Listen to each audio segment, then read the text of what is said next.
এই আরাফাত তুই কই রে? একটু পরে 12টা বাজে যাবো গা, এখনো যে অবস্থা। কাকা এবার কি বোতল আনতেন না?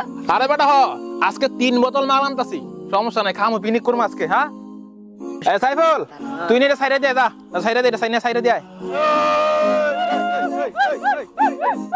শোন, এখন আমরা এগুলো কইরা মাল পানি গুলো খাইয়া রাত্রের মনে কর ড্যান্স করবো স্পিকার দিয়া।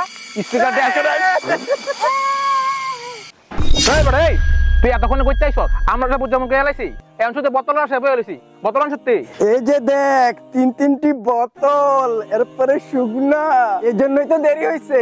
তারপর রাতে আবার ড্যান্স হবে। আরে তুই তো সত্যি বোতল লই আইছ, বোতল খাই একটু পরে ড্যান্স করবো। চল চল চল, আরে বোতল গুলো এখনই খেয়ে নিব আর পার্টি করবো। এই তোমরা এগুলো কি করতেছ? আরে ভাই আপনি জানেন না আজকে তো 31st নাইট, এই জন্য আমরা উদযাপন করতেছি। আস্তাগফিরুল্লাহ, তোমরা হ্যাপি নিউ ইয়ার পালন করতেছ? এই সম্পর্কে তোমাদের কোনো ধারণা আছে? ভাই বুঝেন না, এখন তো আধুনিক যুগ, এগুলা করতে হয়। তাছাড়া আগামীকাল বছরের প্রথম দিন, এই জন্য একটু আনন্দ ফুর্তি করতেছি। আধুনিক যুগ হইলে কি একজন মুসলমান হিসাবে এই গুনার কাজ করতে হবে?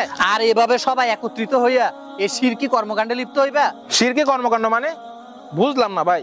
শোনো, 31st নাইট এটা শুধু নামটাই পরিবর্তন করা হয়েছে, প্রকৃতপক্ষে এটা একটা শিরকি কর্মকাণ্ড।